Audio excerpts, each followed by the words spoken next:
할렐루야. 아멘. 오늘 이렇게 편하게 여러분들의 복장을 입고 오는 모습 보니까 저도 마음 편한 것 같습니다. 제가 이렇게 편하게 여러분에 서 있으니까 여러분도 편하죠? 별로 대답이, 네. 어, 이번 야야배를 준비하면서 제 마음에 어떤 생각을 하게 됐냐면, 이번 야야배 주제가 위로가 되었으면 좋겠다, 그런 마음이 들었어요. 야외라는 열린 공간에서 우리 모든 성도들이 함께 음식을 나누고 또 주 안에서 위로를 축고 또 위로를 받으면서 또 교제하면서 그 안에서 위로가 되는 그런 시간이 됐으면 좋겠다, 그 마음이 컸습니다. 여러분, 이번 야외 예배를 통해서 여러분 모두에게 위로가 있기를 축복합니다. 인사할까요? 위로의 시간이 됩시다. 네. 그래서 제가 우리 총여전대장님, 그리고 권사회 회장님, 또 우리 안수사님들 몇 분들에게 좀 부탁을 드렸어요. 선물을 준비하고 차량을 준비하는 것을 좀 나눠서 분담을 하자. 이 목적은 하나였습니다. 선물 하나를 받더라도 교회에서 선물을 드리면 이게 기계적으로 받게 되더라고요. 주니까 받고. 그러나 기념품 하나를 받더라도 어머니 같은 권사에, 어머니 같은 총여전대가 드리면 훨씬 더 이 받는 사람의 영적 온도가 다를 것 같고, 또 받는 분들이 마음이 따뜻해질 것 같은 그런 생각이 크게 왔어요. 여러분, 교회에서 받으면요, 주면요, 이 당연함이 많더라고요. 고마움도 덜하고. 그러나 권사회나 여전도에서 받게 되어지면 여러분, 그 안에서 선물 하나를 통해서도 위로가 있지 않을까, 그 마음이 커서 그런 부탁을 드렸던 거예요. 그리고 안수지사님들에게 우리 관광버스를 좀 부탁을 드렸어요. 여러분, 그냥 교통편을 제공하는 것이 아니고 이런 모습을 통해서 교회 하나가 되고, 그리고 성도를 돌보는 공동체의 아름다운 모습이 아닐까, 그 마음이 들더라고요. 어쨌든 우리 관광버스를 타고 가시는 분들, 그 안에서 그냥 창문만 바라보지 마시고 짧은 거리일지라도 그 안에서 서로 교제하고 또 찬양도 할 수 있으면 하고, 그러면서 작은 예배당이 되기를 축복합니다. 네, 이런저런 모습을 통해서 우리 성도들이 조금이나마 위로를 받는 그런 시간이 되기를 축복합니다. 우리 다음 주에는 또 의코스 축제일인데 우리 선물을 우리 장로님들한테 부탁을 드렸어요. 우리 장로님들에게 늘 미안한 마음이 있지만 늘 교회가 이제 영적 분위기를 이끌어가는 영적 사령관들이 누구냐? 바로 장로님들이죠. 그래서 영적인 마중물을 이제 해주시는 그 역할에 제가 늘 힘을 얻고 언제나 감사한 마음이 큽니다. 문득 예루살렘 성벽을 이렇게 구축을 할 때 느헤미야와 그 다음에 유다 지도자들이 어땠습니까? 먼저 자기 구역에 무너진 그런 성벽을 쌓던 모습이 생각이 나더라고요. 지도자들이 앞장서서 이제 땀을 흘릴 때 온 백성이 비록 낙심이 되어 있지만 그 지도자들이 앞서 서는 모습을 보면서 힘을 얻어가지고 단 52일 만에 침체됐던 그 성벽을 완공하잖아요. 우리 교회 장로님들이 이렇게 영적 마중물 해주는 것에 대해서 정말 감사를 드립니다. 한 가지만 더 말씀을 드리면, 우리 여기서 일일이 다 열거할 수 없겠지만 교회에서 화려하게 또는 드러난 직분은 아니더라도 자기 자리에서 정말 이름도 없이 빛도 없이 굳은 일을 감당하고 있는 우리 많은 성도님들, 그분들이야말로 진정한 공동체를 지탱해 주는 힘이 아닐까, 그런 생각을 하면서 모두를 축복합니다. 우리 옆에 계시면 인사할까요? 우리 교회는 좋은 교회입니다. 할렐루야. 왜 옆에 있는 분만 인사합니까? 앞뒤 인사할까요? 우리 교회는 좋은 교회입니다. 예. 우리 한번 오늘 설교의 제목을 한번 같이 읽어볼까요? 시작. 실패의 자리에 건져 올린 회복과 위로. 제가 이 제목을 써놓고 한참 보면서 나도 모르게 위로가 되더라고요. 실패의 자리에서 건져 올린 회복과 위로. 오늘 본문을 이런 관점을 가지고 보면서 은혜를 나누기 원하는데요. 오늘 읽은 본문은 예수님이 부활하신 후에 제자들이 찾아와서 만나주는 장면이잖아요. 특별히 세 번씩이나 부인했던 베드로에게 이 초점을 두고서 말씀하고 있는 내용이 오늘 본문이에요. 그래서 그 베드로를 만나서 그 내면을 치유해주고 또 회복해주는 그런 모습인데요. 여러분, 베드로는 지금 어떤 영적인 상태였나요? 크게 두 가지로 이야기하면 의욕상실이었어요. 그리고 또 하나는요, 자기의 사명의 자리를 벗어난 궤도 이탈이었습니다. 여러분, 이게 꼭 베드로의 문제만일까요? 이게 사실 돌아보면 저의 문제이기도 하고요, 또 우리 성도님들의 문제도 되더라고요. 옛날에는 우리가 뜨겁게 은혜의 자리에 나갔었는데, 그리고 정말 은혜를 사모했던 사람들이었는데, 요즘에는 내가 왜 이러지? 내가 왜 이렇게 습관적으로 교회에 왔다 갔다 하고 있고 왜 맨날 나만 상처를 받지?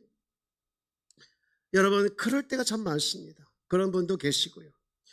그렇기 때문에 오늘 저는요, 이 본문을 통해서 주님이 사용하셨던 그 방법을 통해서 베드로가 치유되고 회복되고 위로받고 사명의 자리에 나갔던 것처럼, 오늘 혹시 이 자리에 앉아 계신 분들 중에 그런 분이 계셨다면 주님의 위로와 치유를 통해서 회복하시고, 그리고 그 회복을 통해서 사명의 자리까지 나가는 우리 모든 성도가 되어지기를 축복합니다. 그러면 어떤 과정을 통해서 이 베드로가 위로를 받고 또 치유를 받고 그리고 회복했을까? 두 가지 과정을 보는데요. 첫 번째는요, 그겁니다. 사랑을 점검했다는 거예요. 우리 15절 말씀을 한번 읽어봅시다. 그들이 조반을 먹은 후에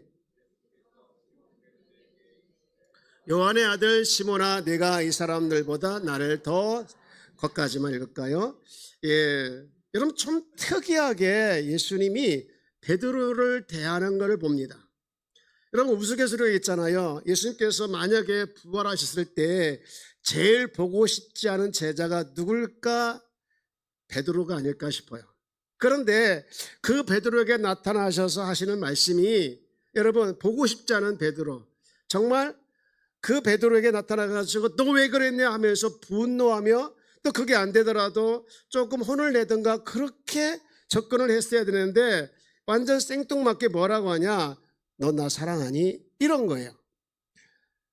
여러분, 여기에 정말 깊은 메시지가 있는데요. 이건 조금 이따 나누기로 하고요. 그래서 베드로가 내가 나를 사랑하느냐, 그런 질문에 베드로가 뭐라고 대답을 하는가요? 15절 말씀 하반절을 다시 보면 우리 중간쯤 아까 읽은 그 뒤에 읽어볼까요? 시작. 이르되 주님 그러하나이다. 내가 주님을 사랑하는 줄 주님께서 아시나이다. 이르시되 내 어린 양을 먹이라 하시고, 내 어린 양을 먹이라 하시고. 여러분이 지금 베드로의 대답을 쭉 보면서 뭔가 자신감이 넘치는 베드로입니까? 아니면 의기소침해서 기가 죽어있는 베드로의 모습으로 보여지나요? 자신감이 넘치나요? 아니에요. 자신감이 넘치기보다는 뭔가 기가 죽고 의기소침한 그런 베드로의 모습을 여기서 보고 있어요. 여러분, 원래 베드로가 어떤 사람인 줄 아십니까? 여러분, 베드로가요, 예수님께서 자기가 이제 많은 사람들을 위해서 고난을 당하고 십자가에 죽을 거고 많은 사람이 나를 버릴 거다, 그런 얘기 했을 때 베드로가 뭐라고 한지 아십니까? 이렇게 말을 해요. 마태복음 26장 33절 말씀을 보면 이렇게 말하죠. 시작. 베드로가 대답하되 이르되 모두 주를 버릴지라도 나는 결코 버리지 않겠나이다. 무슨 얘기입니까? 다 배신해도 다 버려도 나는 절대로 안 버릴 거예요. 그렇게 당당하게 외쳤던 베드로잖아요. 근데 버렸어요, 안 버렸어요? 그리고 지금 주님 만났어요, 안 만났어요? 그런 주님이 만나서 그에게 너 나 사랑하냐 했던 이 질문에 지금처럼 대답을 어떻게 해요? 어떻게 대답해요? 여러분, 아무리 자신만만한다 할지라도 스승이 그러면 좀 듣는 척을 해야 되는데, 지금 이 마태복음 26장 33절의 상황을 보면요, 전혀 듣지를 않고 여러분 자기 확신에 충만한 그런 베드로의 모습을 보게 되어지죠. 여러분, 자기 확신이 강한 사람은요, 위아래도 없더라고요. 자기 확신이 강한 사람은요, 스승도 없고 제자도 없더라고요. 여러분, 이렇게 좀 자기 확신에 가득 찼던 베드로였는데 그 모습은 온데간도 없고 뭐라고 하죠? 주님이 아시잖아요. 주님이 아시잖아요. 여러분, 우리가 신앙이 성장하고 우리가 신앙이 성숙했다라는 것을 무엇으로 볼 수 있냐면요, 베드로의 모습에서 볼 수가 있는 거예요. 여러분, 주님 아시잖아요. 주님 아시잖아요. 우리에게 가장 위험한 게 뭔지 아십니까? 자기 확신입니다. 누구 말도 듣지 않는 이 자기 확신이 왜 위험하느냐? 나도 다치고 다른 사람도 다치게 하기 때문에 그래요. 오늘 우리가 베드로에게 배울 게 있는데, 나는 몰라요. 자신할 수 없어요. 내가 주님을 진짜 사랑하는지 나는 자신할 수가 없어요. 그러나 내가 주님을 사랑하는 줄 주님을 아십니다. 이 겸손이 신앙이 성장할수록, 신앙이 자랄수록 여러분의 모습이 되어지기를 주의 이름으로 축복합니다. 왜 베드로를 만나보자 주님이 너 나 사랑하냐고 물었을까? 여기서 우리가 중요하게 발견된 메시지가 있는데요, 여러분, 혹시 여러분 베드로처럼 어떤 아픔을 경험하고 또 상처를 받고 있는 분이 계신가요? 그리고 어떤 분은 또 궤도를 벗어나서 휘청거리고 있는 분이 계시는가요? 그런 분이 꼭 기억할 게 하나 있는데, 여러분, 우리가 회복을 원하지만 회복이 안 될 때가 많아요. 치유를 원하지만 치유가 안 될 때가 많아요.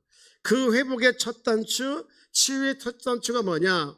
오늘 베드로에게 주님께서 물어보신 것에서 찾을 수가 있는데요, 주님께서 베드로에게 뭐라고 물었습니까? 너 나 사랑하니. 이게 치유의 첫 단추고 회복의 첫 단추라는 거예요. 여러분, 그게 무슨 말입니까? 내가 치유되고 내가 회복되기 위한 첫 단추는 내가 진짜 주님을 사랑하고 있는지를 돌아보면서, 내가 주님을 사랑하는 그 사랑이 회복되어질 때 여러분 바로 치유가 되고 회복이 되어진다는 것이죠. 그래서 고린도후서 5장 14절 말씀에 보면 이런 말씀을 해요. 우리 한번 같이 읽어볼까요? 시작. 그리스도의 사랑이 우리를 강건하시는도다. 우리가 생각하건대 한 사람이 모든 사람을 대신하여 죽었은즉 모든 사람이 죽은 것이라. 여러분, 뭐가 우리를 강건한다고 말하고 있는가요? 그리스도의 사랑이라는 거예요. 여러분, 모든 회복의 출발, 모든 사명 감당의 첫 출발, 그게 뭐냐? 그리스도의 사랑이 우리를 견인해 줄 때, 그리스도의 사랑이 우리를 이끌어 줄 때 우리로 하여금 강건하게 만들어 준다는 거예요. 사랑하는 여러분 가운데 회복이 안 되고 치유가 안 되고 여전히 궤도 이탈 가운데 있는 다 있습니까? 주의 사랑이 여러분을 이끌어가는, 주의 사랑이 여러분을 이끌어가는 그런 삶으로 다시 출발하기를 주의 이름으로 축복합니다. 여러분, 제가 이걸 정말 피부대로 느끼는 게 뭐냐면, 제가 새벽 기도회 설교를 안 해요. 물론 월상 새벽 기도회 때는 설교를 합니다. 새벽 기도 나오시는 분만 이 사실을 알아요. 근데요, 여러분, 제가요 월상 새벽 기도회 때 설교할 때는요 절대 지각하지 않아요. 그런데요, 평소 때 제가 지각할 때가 있어요. 여러분, 이게 말이 됩니까? 목사가, 그것도 담임 목사가 새벽 기도에 빠지고 새벽 기도에 지각하고, 이게 뭐냐? 제가 이걸 모습을 보면서요 깜짝 놀란 게 하나 있습니다.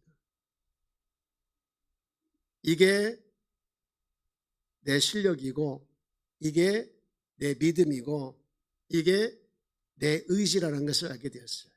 뭔가 책임을 맡고 그 책임을 감당할 수 있도록 성령께서, 하나님께서 사랑으로 이끌어 줄 때는 그렇지 않았는데, 책임감을 내려놓으니까요 어떻습니까? 그냥 똑같아지더라는 거예요.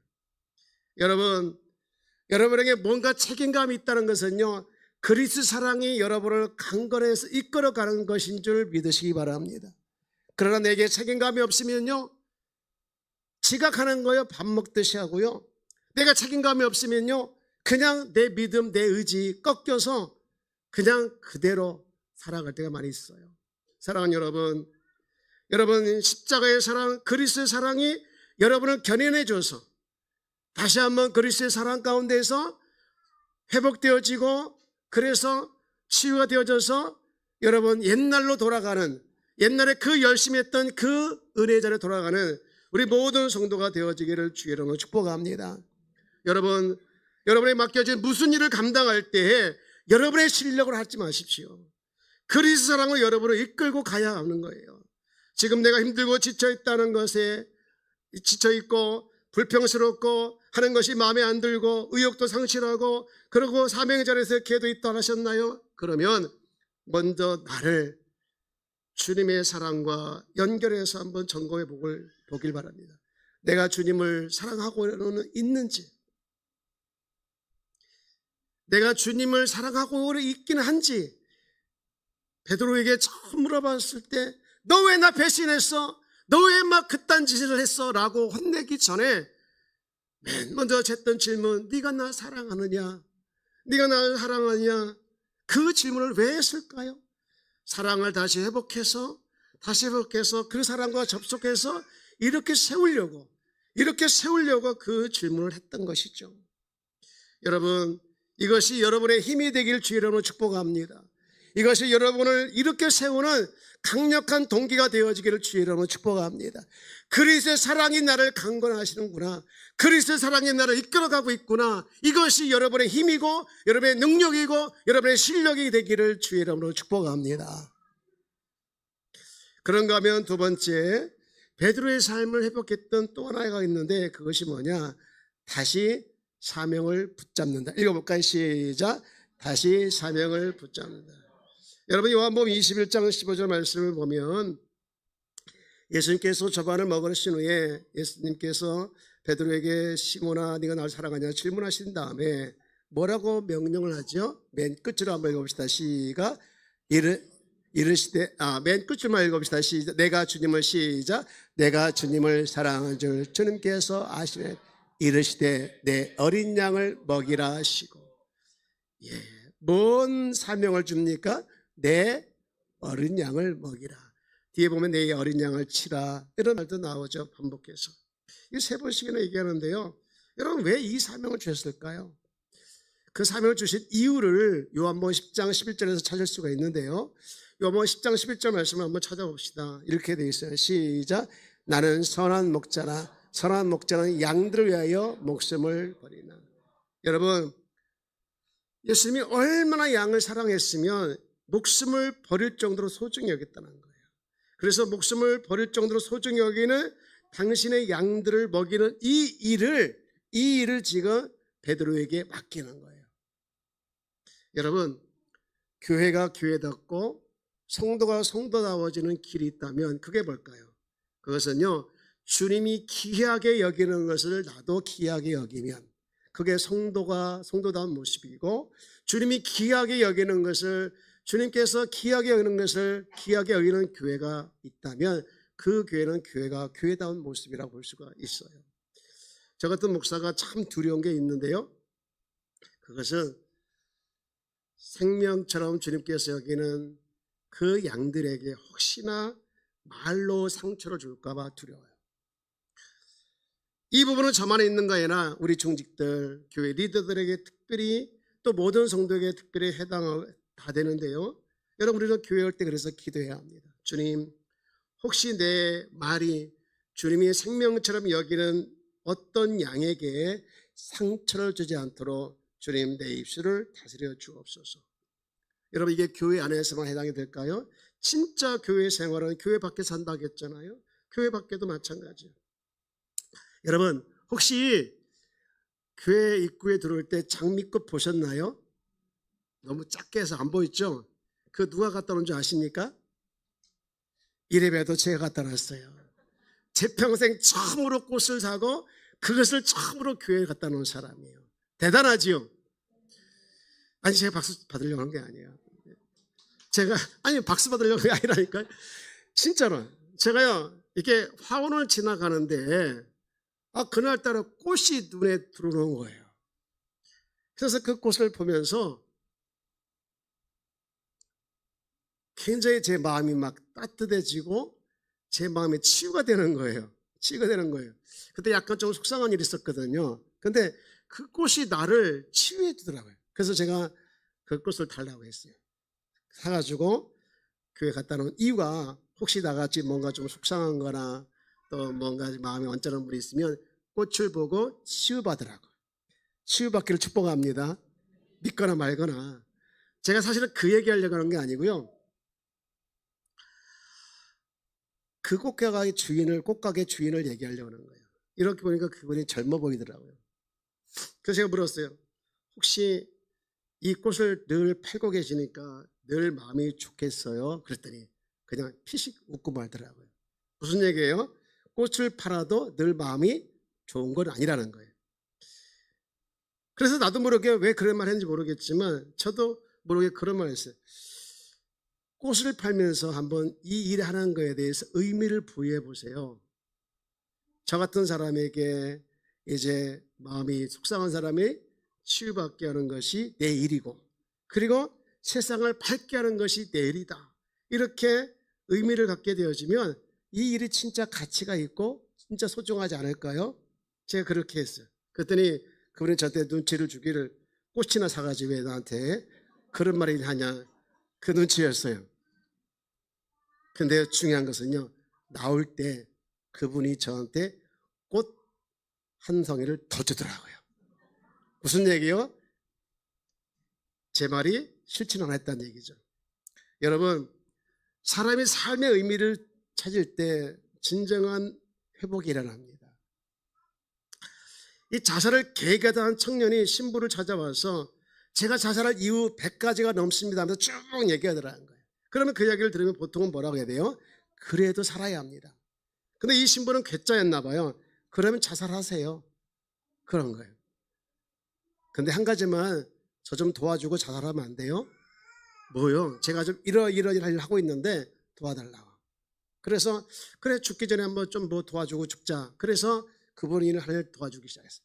무료로 집을 지어주고 무료로 음식을 나눠주는 일을 도와주는 하다 보니 이분이 무슨 생각이 이렇게 어려운 일을 도와주는 일을 하는 사람들 많네?